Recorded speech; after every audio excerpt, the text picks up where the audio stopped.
এখন বন্ধুরা, আজ আমি একটা নতুন রেসিপি করব। তার জন্য আমার এখানে আছে দই। দইটা আমার ঘরে বসানো। 2 চামচ দই, তারপর দেবো সুজি, 1/2 কাপ সুজি, তারপর দেবো 1/2 কাপ চালের আটা, তারপর দেবো চিনি, তারপর দেবো নুন। এটাকে ভালো করে মেখে নেব। সুজিটাকে চালের আটা দিয়ে আর টক দই দিয়ে ভালো করে মেখে নেব। মেখে এটাকে আমি 5 মিনিট রেখে দেবো।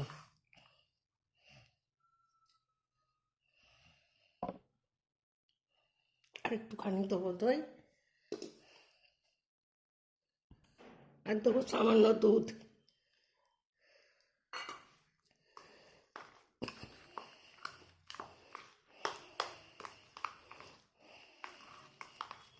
এটাকে 5 মিনিট রেখে দেবো মেখে। দেখুন বন্ধুরা, আমার সুজিটা ফুলে গেছে।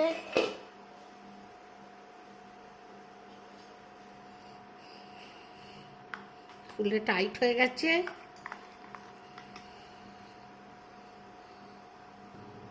সুজিটা ফুলে টাইট হয়ে গেছে। এবার এতে আরেকটু দুধ দেবো। আমার জাল দেওয়া দুধ।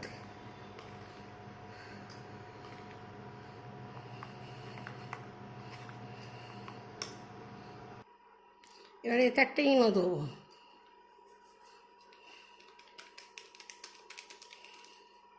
ইনোটা দিয়ে আবার একটুখানি দুধ দেবো। এটা ফুলে উঠবে।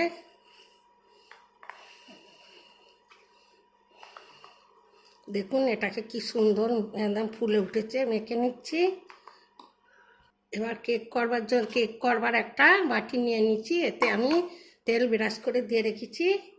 এবার এইটা আমি খানিকটা দেবো।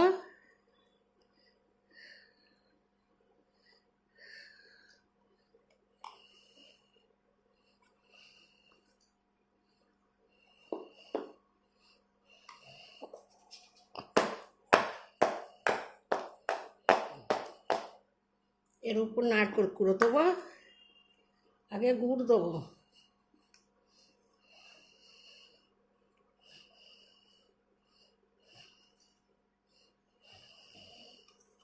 ভালো করে গুড়টা চারদিকে দিয়ে নেব। এবার নারকেল কুড়ো দেবো।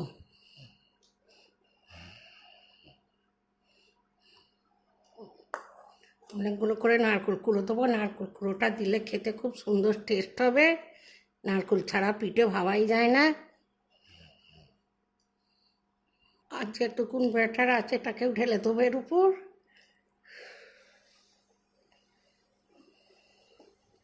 এটাকে হাতে করেই দিতে হবে।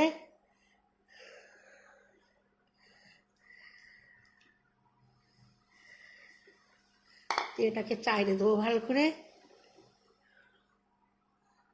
দেখুন বন্ধুরা, এটা দেওয়া হয়ে গেছে। এবার আমি গ্যাসে চাপে কাঁচের ঢাকনাটা দিয়ে দেবো।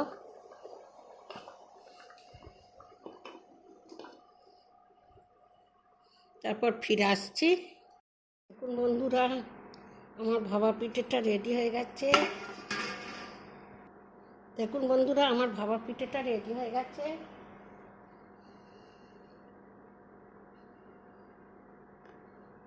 কিচ্ছু লাগে না। এবার এটাকে আমি ঠান্ডা করে আপনাদের দেখাবো। এটা আমি ইন্ডাকশন থেকে নামিয়ে নিচ্ছি।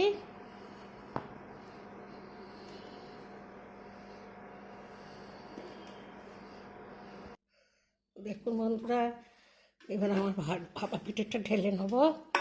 হ্যাঁ, কত সুন্দর হয়েছে। তলে একটা কাগজ দিয়ে আছে, কাজটা তুলে নেব। হ্যাঁ, দেখুন ভাপা পিঠেটা কত সুন্দর হয়েছে।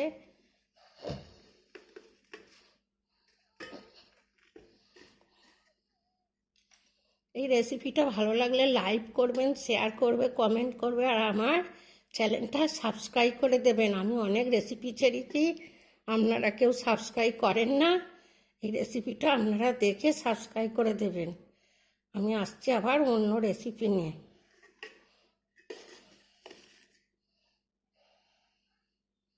খুব নরম হয়েছে।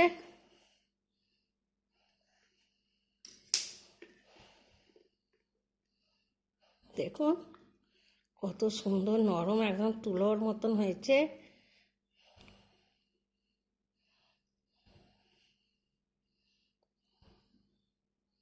খুলে পড়ে যাচ্ছে। এই রেসিপিটা ভালো লাগলে অবশ্যই লাইক করবেন, শেয়ার করবেন আর সাবস্ক্রাইব করে দেবেন।